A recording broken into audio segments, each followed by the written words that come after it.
All right, now I want to show you how to make a survival curve like in the Lancet Public Health article where you're evaluating survival associated with a drug or a treatment, in this case for an opioid intervention or drug, using an underlying Markov model. So similarly like we did with sealants, we start with a state transition diagram where they're cycling through the alive state, and then each cycle they could either stay alive or they could move to dead. When you convert the state transition diagram into a tree, we configure the model here, and then it's a cost effectiveness analysis. Willingness to pay, let's just default to $50,000 per quality adjusted life year again, put the willingness to pay in there. And then, again, I just like to label the payoffs. So the first one, I always put cost in dollars, and then the second one, I always put effectiveness and quality adjusted life years. Now I like to also format them. I just want a few more decimal places in here, so let's extend it to 4 decimal places. You'll see why I wanted to do that later. The cost is in currency, effectiveness, I put a custom suffix, and then write quality, so you can see in the sample it shows that cost is in dollars, and then effectiveness is in qualities. It just helps us when we roll back it. And then make sure I put the decimal places for the difference between cost and effectiveness as well. Now I'm just building out the tree here, so I'm making it a decision. So we could choose between a drug and a placebo. So choosing between drug A or drug B, or choosing between drug A or, I'm calling it a placebo. In this case, it's just a comparator. It's just choosing between 2 different drugs or treatments or interventions.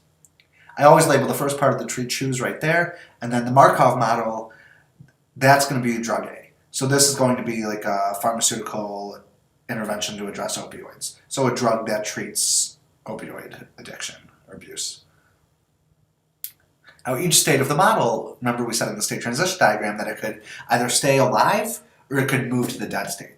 So in the last project when we had a sealant, it was either sealed or it was extracted. In this case we're talking about a person or a cohort of individuals. So alive is sort of analogous to sealed, and then dead is sort of like a tooth being extracted. So remember, TreeAge defaults to 120 years or 120 stages or cycles of the model. I'm going to change that to 80. So I'm going to evaluate the effectiveness and the cost effectiveness of this drug over 80 years of a life course or 80 years of following a cohort. Now I just want to code up some variables here so we could use them later in tornado diagram and a sensitivity analysis, sort of replicate what they do in the Lancet Public Health article.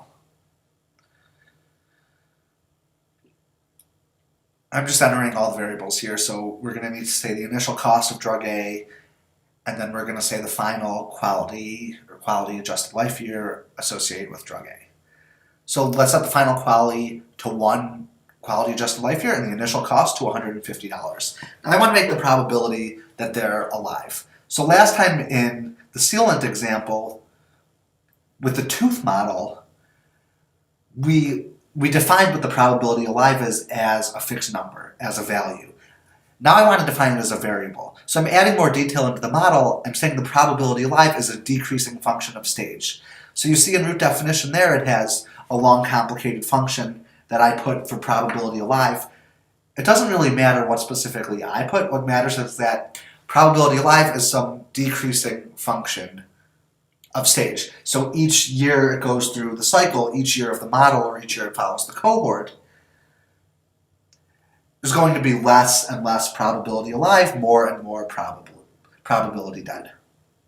You put the Markov information for that alive state there, so initial cost, set that equal to the variable initial cost, which we said was 150, and then final effectiveness, we called that final quality, which we defined to be 1. Since I already said what probability alive is for stages 1 through 80, I could just go into the, edit the probability alive here and just set it equal to the variable probability alive, which we defined as that decreasing function of stage. So the probability that you're alive decreases every year. Every year that you're alive, you're more and more likely to die, less and less likely to remain alive. And just like last time with the sealant model, we could run a Markov cohort here and see all of those 80 stages. So it starts with stage 0, where everyone's alive, no one's dead.